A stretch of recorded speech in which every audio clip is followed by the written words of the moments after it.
Okay, so this week's Torah portion is Parshat Bo, which is covering the Exodus. And there's a few interesting things about the Exodus that I wanted to point out that kind of connects historically. So the official rabbinic history is encapsulated in Seder Olam, which basically means the order of the world.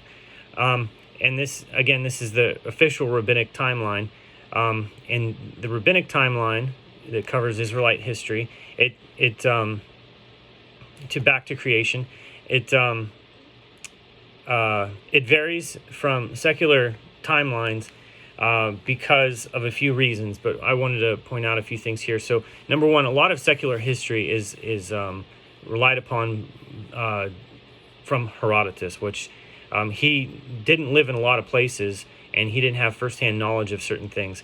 So, like the dating of like when the Israelites or the Jews were in Persia and stuff like that. That timeline, he tries to like build the timeline of Persian history and stuff like that. He was not there, whereas like the Jews were there. So there's a few discrepancies with different things, and there's but this is what happens when you have different timelines and different calendars, because as a matter of fact, secular history has to go through multiple different calendrical systems to get to the point where it is. In Judaism, we're using one calendrical system. This goes for different cultures too. So when they try to match things up, stuff doesn't match up perfectly, but we'll kind of deal with that. So I'll read a certain section so you can kind of see actually a pattern that's going on with a few things in biblical history here. So in chapter 5 of Seder Olam, this is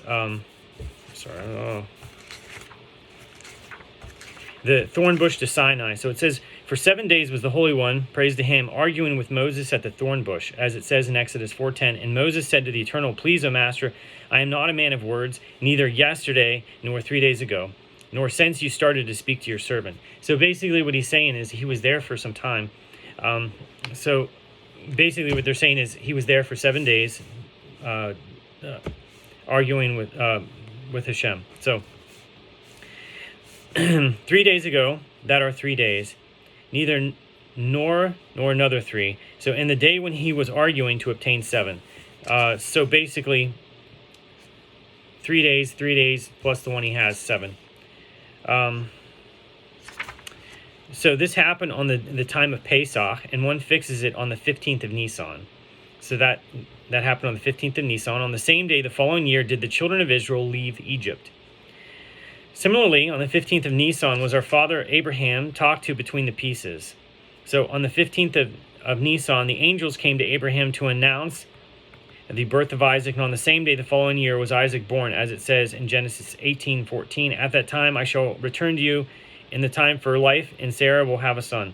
So on the 15th of Nisan, Israel left Egypt, as it says in Exodus 12:41. It was at the end of 430 years to the day that the host of the Eternal left the land of Egypt. So there's one term of all of these occurrences. So on that 14th of Nisan, Israel were slaughtering their Passover sacrifices in Egypt, and in that night the firstborn were smitten. The day after Pesach was Friday. They traveled from Ramses, as it says in Exodus 12:37. The children of Israel traveled from Ramses to Sukkot, and it is written in Numbers 33:3. They traveled from Ramses in the first month on the 15th of the month, as it is written in Numbers 33:4. While the Egyptians were burying the firstborn whom the Eternal had slain among them. So from Ramses they traveled to Sukkot, and from Sukkot to Etham, from Etham to Pi Hahirot. That makes 3 days. On the 4th day, Exodus 14 verse 5, the king of Egypt was informed that the people had fled. On the 5th and 6th, Exodus 14 verse 9, it says the Egyptians pursued them and reached them camping on the seashore. So that was the 5th and 6th days. They caught up with them. In the evening on the 7th day, they descended into the sea, as it says in Exodus 14:20. There was cloud and darkness illuminating the night. So that's when they started to pass through the sea. The next morning, Israel was rising from the sea. The Egyptians were sinking, and Israel sang, as it is said in Exodus 15, verse 1. Then Moses and the children of Israel sang the following song. That was a Thursday, the holiday of the last day of Passover. So that's an interesting chronology there. It's interesting. So if you want to pick this book up, there's an affiliate link in the description that benefits me, the presenter. If these videos, if you enjoy them, if you want to consider donating, we have a 501c3 for our community out here. You can go to AvaTorahJudaism.com AvaTorahJudaism.org, AvaTorahJudaism.org, and you can donate there. But anyway, I wanted to talk about this. So there's question about who the Pharaoh was, and there's a lot of debate because it's interesting because the Torah doesn't say who the Pharaoh was. Rabbinic history doesn't mention who the Pharaoh was. It just gives the title, and I think there's a lot to that, but that has to do with how we talk about people, even wicked people. But anyway, there's the name the city of Ramses is mentioned. So if we look at Ramses, there's Ramses II. He was someone who was oppressive and somebody who had he was controlling a vast empire.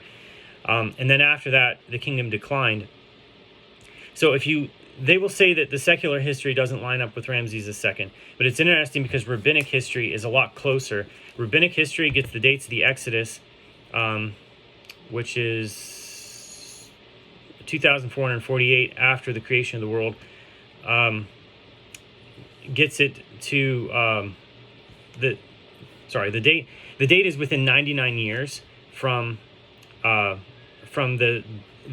Egyptologist date of Ramses II, whenever he died, and that's making a couple assumptions. So it could be closer because there's like ideas too that Pharaoh had to go back to Egypt with his whole entourage wiped out in the sea, and he had to be he was humiliated to go back to his nation. But anyway, so it's within 99 years, and if you take that, considering the 3,000 what is it? I think it's like 3,220 some years or something like that from the date of the end of Ramses II's life to now. If you consider a 99-year difference, considering two different dating systems, different cultures, right? You basically have a 3% accuracy there. It's within 3%. So that's actually considered really accurate. But again, going back into ancient history, that's still a variance, and there's people that have problems with that and who Ramses was. The one thing I want to connect to is that when Ramses passed away, his kingdom went to his 13th son. So it's interesting that the kingdom would go to his 13th son, which means that his other 12 sons were not around. He outlived them. So if the death of the firstborn, pharaohs had a lot of wives, rulers had a lot of wives, so there's a very good possibility that the 12 of his first sons passed away the night the firstborn were killed, which would be one firstborn son for every tribe of Israel.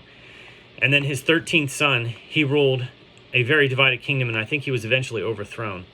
So it just shows how fractured that is, and I think that's a fairly good possibility that it could be Ramses II.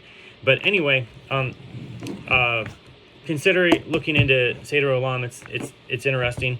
Again, this particular version has a lot of commentary in it. But anyway, things to consider whenever you're reading the Torah portion this week. Thanks for watching.